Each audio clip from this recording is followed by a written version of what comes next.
ہمارے پاس بہت سارے لوگ آ کر یہ مطالبہ کرتے ہیں کہ کوئی ایسا تعویذ یا وظیفہ بتا دیں کہ جس سے ہماری عزت میں اضافہ ہو جائے۔ یاد رکھیں، عزت نہ دولت سے ملتی ہے، نہ عہدے سے، نہ لباس سے، بلکہ حقیقی عزت اللہ تبارک و تعالی خود عطا فرماتے ہیں۔ اور کچھ ایسے اسباب ہیں کہ جن کی وجہ سے انسان کی عزت کم ہو جاتی ہے یا بعض دفعہ ختم ہو جاتی ہے،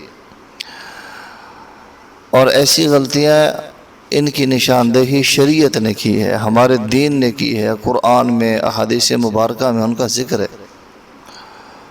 سب سے پہلی چیز یہ ہے کہ ہر وقت اپنی تعریف کرنا یا اس امید پر رہنا کہ لوگ تعریف کریں تو اس انسان کی عزت آہستہ آہستہ لوگوں کے دلوں سے ختم ہو جاتی ہے۔ حدیث پاک میں ہے، جب تم تعریف کرنے والوں کو دیکھو تو ان کے چہروں پر مٹی ڈالو، یعنی بے جا تعریف کا ماحول نہ بناؤ۔ تو اس چیز سے بچنا ہے۔ دوسری چیز یہ کہ وعدہ کر کے اس کو پورا کرنا۔ آج بہت سارے تعلقات صرف اس لیے ختم ہو جاتے ہیں کہ زبان کی قیمت ختم ہو گئی۔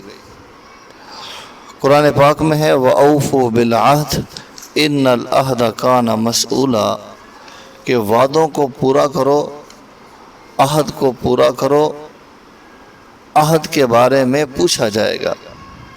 آج کتنی باتیں ایسی ہوتی ہیں کہ انسان وعدہ کر لیتا ہے لیکن اس کو پورا نہیں کرتا۔ میاں نے بیوی کے ساتھ، بیوی نے میاں کے ساتھ، بچوں کے ساتھ وعدہ کیا، پھر اس وعدے سے مکر گئے، دوستوں کے ساتھ وعدہ کیا، پھر اس سے مکر گئے، اور اب ہم یہ کہیں کہ ہماری عزت بھی وہ کریں تو ایسا کبھی بھی نہیں ہوگا۔ تیسری چیز، غصے میں زبان پر قابو نہ رکھنا۔ کئی سال کی عزت ایک منٹ کے غصے سے ختم ہو جاتی ہے۔ اپنے غصے پر ہم قابو رکھیں۔ خاص طور پہ جب انسان کو غصے کی حالت ہو تو خاموش ہو جانا چاہیے، بیٹھ جانا چاہیے، مجلس بدل لینی چاہیے، پانی منگوا کے پی لینا چاہیے۔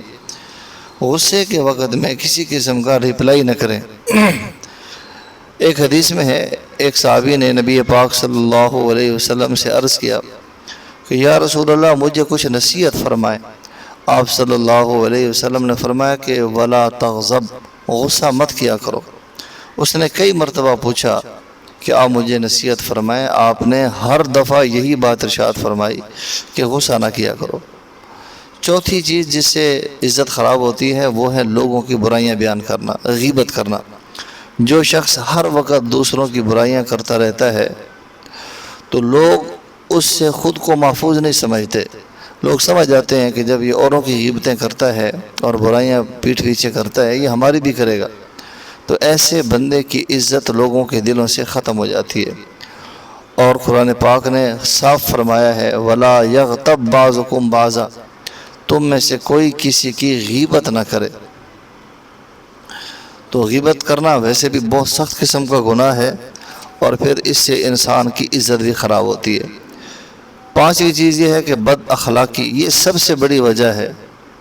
رسول اللہ صلی اللہ علیہ وسلم نے فرمایا قیامت کے دن میرے نزدیک، میرے قریب سب سے زیادہ وہ لوگ ہوں گے جن کے اخلاق اچھے ہوں گے۔ ہم اپنے اخلاق کو اچھا کریں۔ میرے عزیزو، اگر یہ چاہتے ہو کہ اللہ عزت دے تو لوگوں سے عزت مانگنے کی ضرورت نہیں ہے۔ اپنے اخلاق، اپنی زبان، اپنے وعدے اور اپنے کردار کو بہتر بنا لیجئے، پھر آپ دیکھیں اللہ تبارک و تعالی لوگوں کے دلوں میں آپ کی عزت کو کیسے پیدا فرما دیتے ہیں۔ تو عزت کا جو مسئلہ ہے وہ ایسے حل ہوگا کہ اپنی ان چیزوں پر ہم محنت کریں اور کوشش کریں۔ اللہ پاک ہم سب کو سمجھنے کی، عمل کی توفیق نصیب فرمائے۔